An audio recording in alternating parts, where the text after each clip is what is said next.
Que Dieu vous bénisse, peuple de Dieu, que Dieu vous bénisse. Et ce soir, je tenais à faire cette vidéo afin de pouvoir échanger avec vous, afin de pouvoir parler, elle est dit, sur le mariage, surtout sur le chèque, surtout sur, elle est dit, le fiasco que nous connaissons, elle est dit, en milieu chrétien concernant les mariages. Voilà, on parle d'échecs, on a des statistiques, elle est dit, ahurissantes, on a des statistiques qui étonnent parfois. Mais comprenez une chose, la Bible est claire. La Bible dit que quand les fondements sont renversés, que fera le juste? Voilà, donc il faut se dire que quand on assiste à des choses comme échec, comme fiasco concernant le mariage, parfois cela part de quoi? Cela part des motivations qui ne n'ont point le nom de Dieu. Cela part des motivations erronées. Et voilà, moi je peux en première position prendre le cas par exemple de la femme. Au niveau de la femme, par exemple, quel est le premier élément que je peux dégager à partir elle est dit de cette manière de penser, de cette manière de parler. Par exemple, au niveau de la femme, par exemple, le premier élément on peut citer, il y a l'anxiété et le stress lié au célibat et à la solitude en fait. Voilà, parfois la femme est frappée d'une ancienneté, la femme est frappée d'un stress en fait qui, elle est dit, l'anime à vouloir se marier.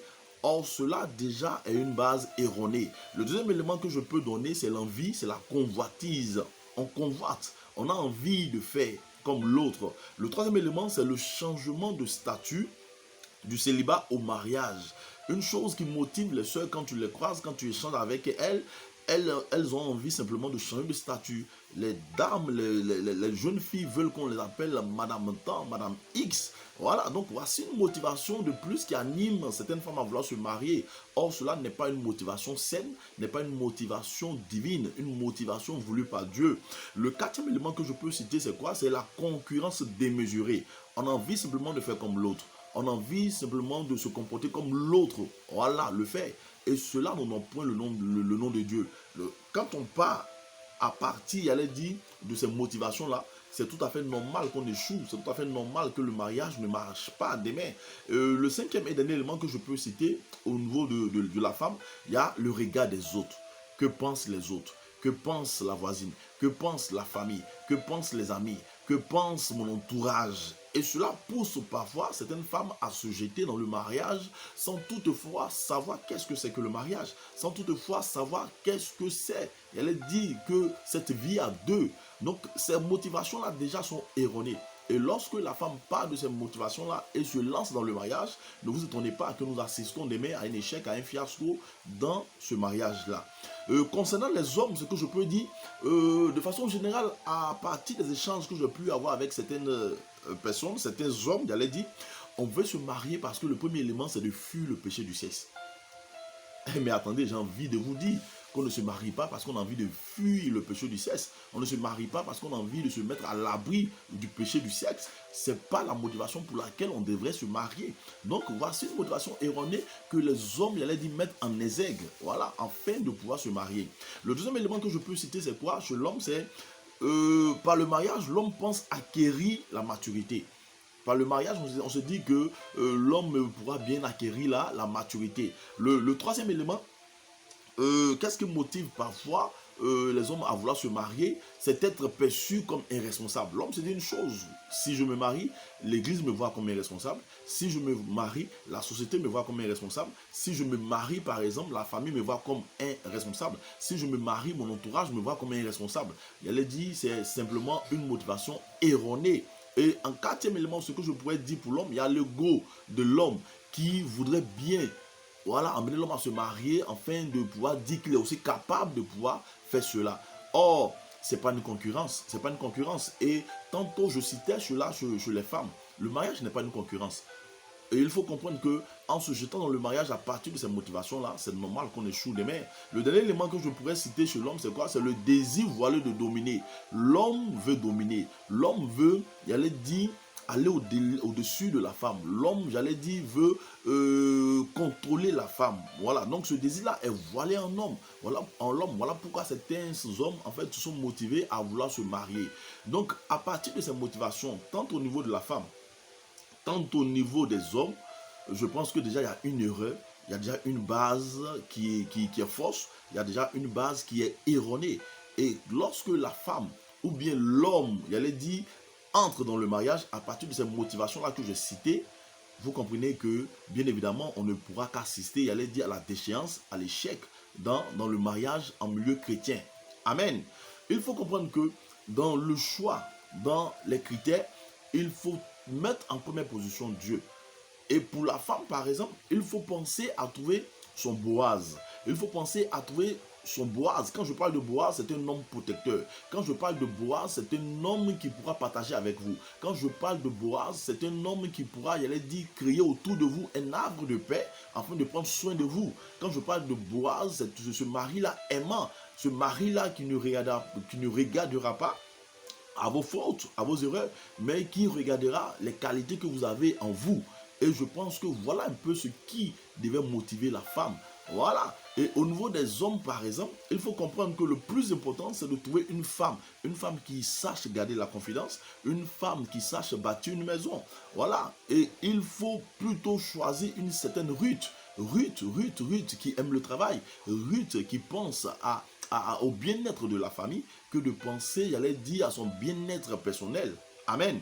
Donc, voici quelques choix, voici quelques motivations déjà que nous avons qui ne sont pas des motivations propres et qui nous conduisent à l'échec demain dans notre mariage. Amen. Voilà. Et ce que je peux dire, c'est quoi? On a aussi parfois des couples, par exemple, où l'homme ne peut parler à la femme ou la femme ne peut parler à l'homme. Et les deux sont tous deux, j'allais dire, plongés dans l'erreur. Et ils commettent des erreurs parfois qui sont irréparables, comme dans la Bible, le cas d'Ananias et de Saphira. Saphira qui emmène son homme Ananias à mentir et qui tue sa femme, voilà, sans réagir. Donc il faut comprendre que lorsqu'on veut se marier, ce n'est pas parce qu'on a vu une personne qu'on aime sur le plan physique et qu'on devrait s'arrêter à ça et se marier automatiquement. Non, lorsqu'on veut se marier, il faut chercher d'abord la volonté de Dieu. On se marie parce qu'on a trouvé l'idéal. On se marie parce qu'on a trouvé la corde qui nous va. On se marie parce qu'on a trouvé la femme, l'homme qui pourra, il allait dire, être avec nous, nous comprendre, nous chérir, nous apporter, il allait dire, le réconfort que nous recherchons. Amen. Donc, comprenez que il y a des motivations déjà qui nous conduisent en erreur. Il y a des motivations déjà qui nous emmènent à nous perdre. Lorsque nous sommes basés sur des motivations charnelles, je pense que le mariage n'est qu'un échec. Le mariage n'est qu'un fiasco. Et ne soyons pas étonnés que demain, nous voyons ces choses-là partout là où nous sommes, que ce soit à l'église, que ce soit dans notre entourage, que ce soit dans nos familles. Voilà, nous pleurons parce que nous avons échoué au mariage. Donc, il faut comprendre que lorsqu'on a envie de se marier, d'abord, il faut aller à partir des motivations spirituelles. Et une chose que je voudrais dire aux frères et aux sœurs, on ne se marie pas en rêvant, on ne se marie pas en dormant, on se marie en étant éveillé. Et les signes qui vont te convaincre dans le choix de ton partenaire, dans le choix de ton conjoint ou de ta conjointe, sont des signes qui sont physiques, sont des signes qui sont apparents, sont des signes qui sont clairs. Ce ne sont pas des signes qu'on voit en dormant, ce ne sont pas des signes qu'on voit en rêvant. Parce que quand on part de là, on va choisir une soeur, on va choisir un frère qui demain n'arrive pas à répondre à notre critère, qui demain n'arrive pas à nous plaire, et puis voilà, on va tout droit dans le mur, et puis on assiste, et elle est dit à la déchéance, à l'échec, on assiste au divorce. Donc ce qu'il faut comprendre, lorsque nous devons poser un choix, lorsque nous devons, elle est dit, faire un choix, il faut chercher d'abord la volonté de Dieu. Il faut chercher d'abord la volonté de Dieu. Regardez bien une histoire qui me plaît dans la Bible. Quand on marche à partir de la volonté de Dieu, on finit toujours par réussir. On finit toujours par être vainqueur. On finit toujours par faire le bon choix.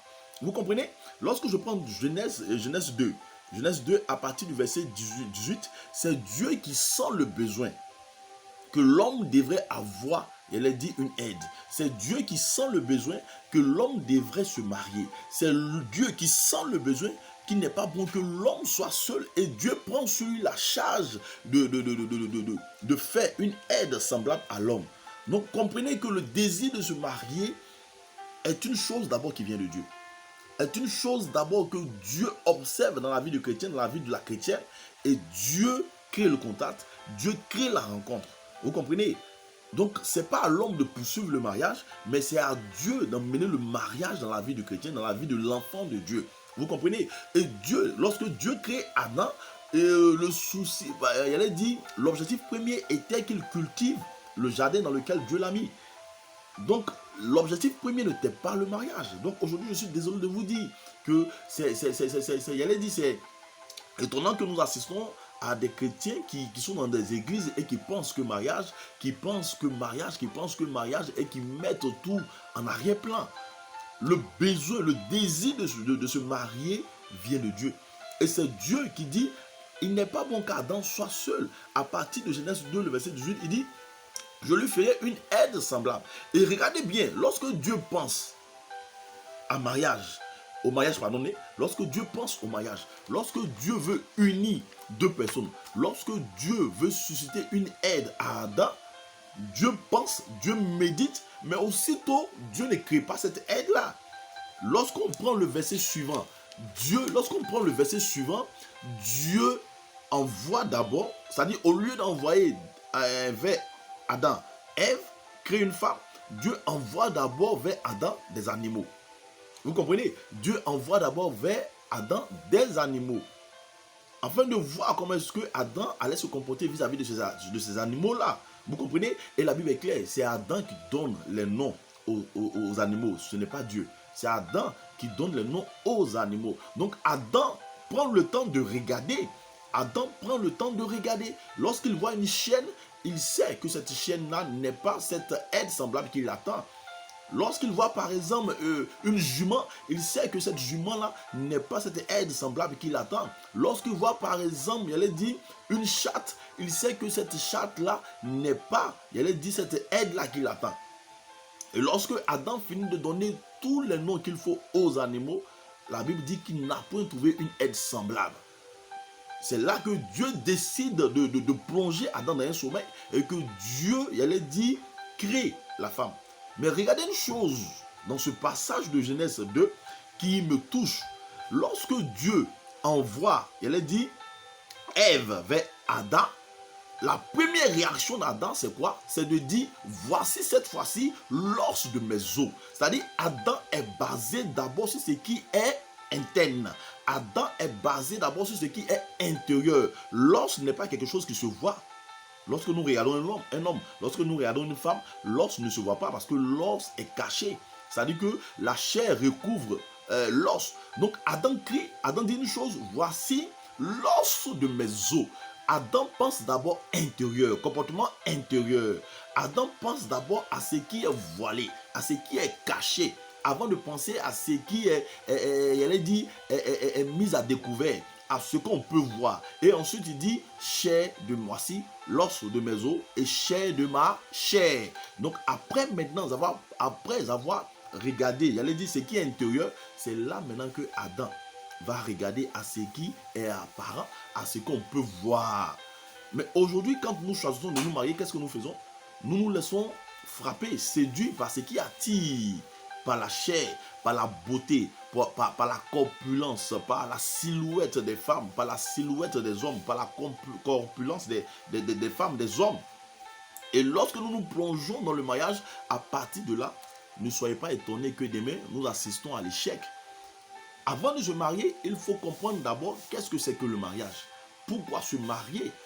Et mon Dieu me fait la grâce ce soir de vous donner, un enseignement à partir des lettres du mariage. Quand on parle du mariage, c'est M. Quand on parle du mariage, c'est M-A-R-I-A-G-E. Et Dieu me donne de vous enseigner, Dieu me donne de vous partager une certaine expérience à partir des lettres que compose le mot mariage. Quand on prend par exemple la première lettre, c'est M. M veut dire mariage. Et mariage est une institution divine voulue par Dieu. Le mariage ne vient pas des hommes, mais le mariage vient de Dieu. Et c'est Dieu qui sent le besoin dans la vie de la femme, dans la vie de l'homme. Et Dieu permet le mariage. Dieu permet une rencontre, Dieu permet une alliance, Dieu permet une certaine connexion afin de pouvoir trouver son âme sœur et se marier. Et je reviens encore sur mon passage de Genèse 2, le verset 18. C'est Dieu qui sent le besoin de créer une aide qui pourra, venir combler le vide que ressentait Adam.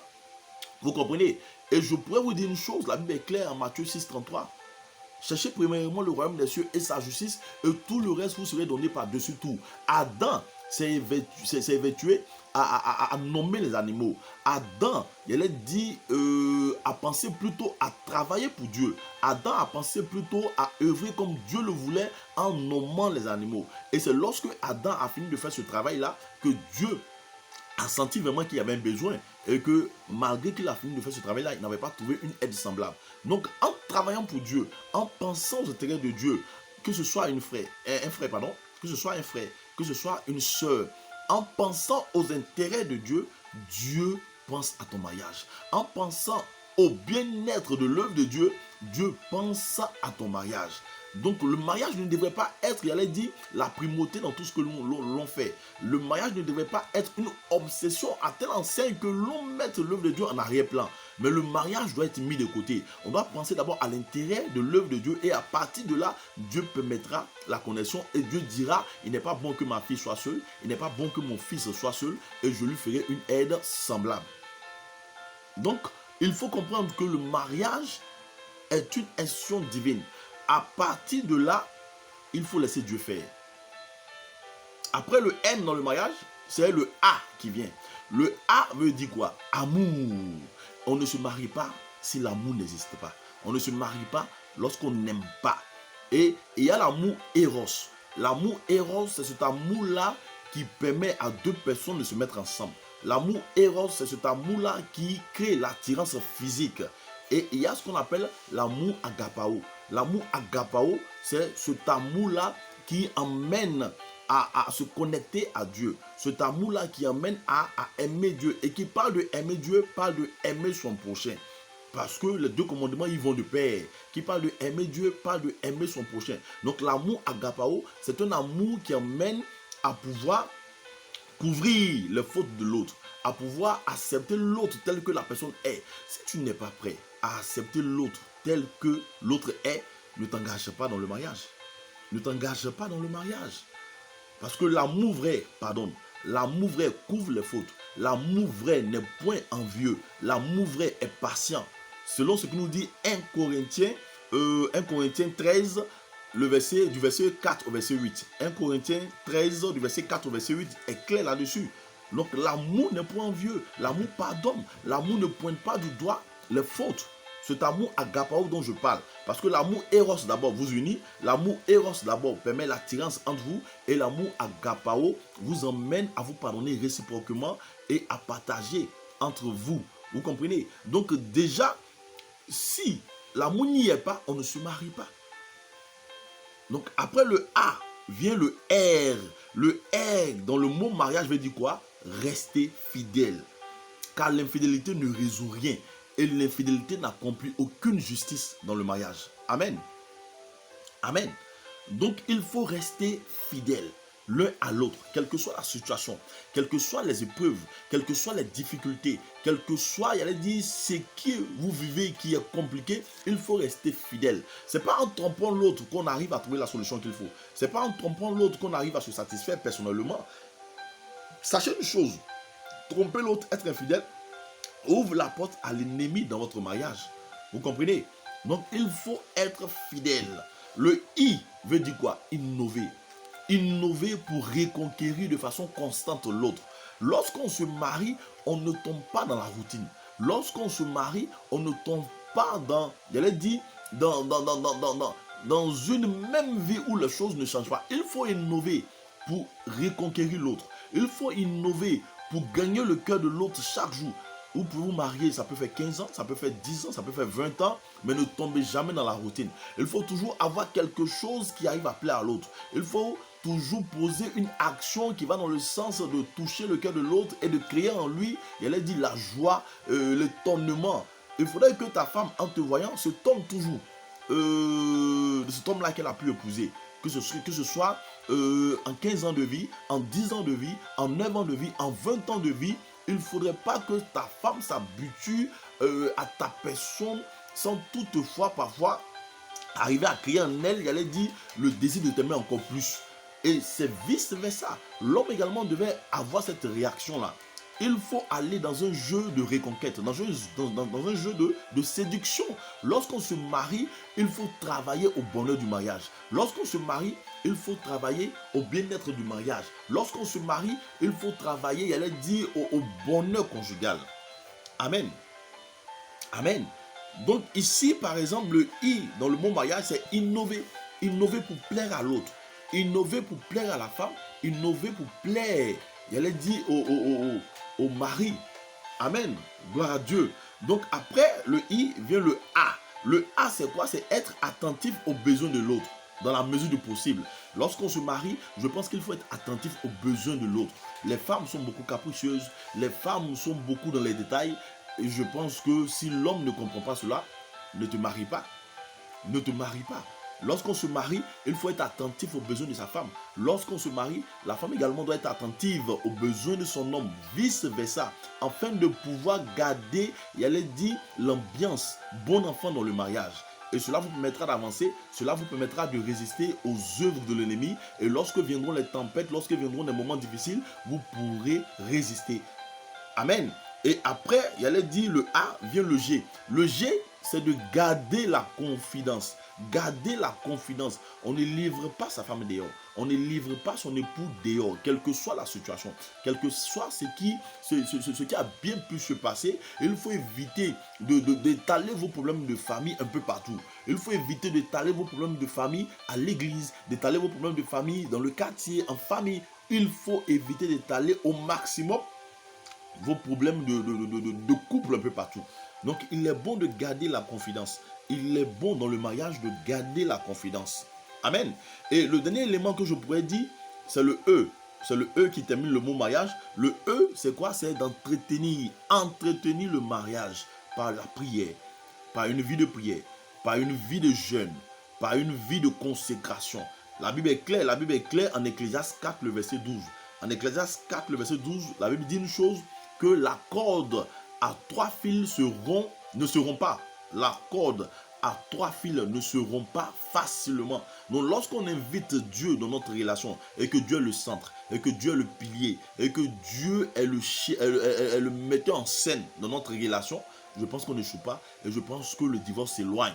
Donc il faut comprendre que le mariage est une institution divine voulue par Dieu. Et lorsqu'on s'engage à se marier, il y a des sacrifices à faire, il y a un comportement à avoir, il y a une attitude à tenir. On ne se marie pas pour faire souffrir l'autre, on ne se marie pas pour faire pleurer l'autre, on ne se marie pas pour crier, il allait dire des histoires d'en point fini dans le mariage.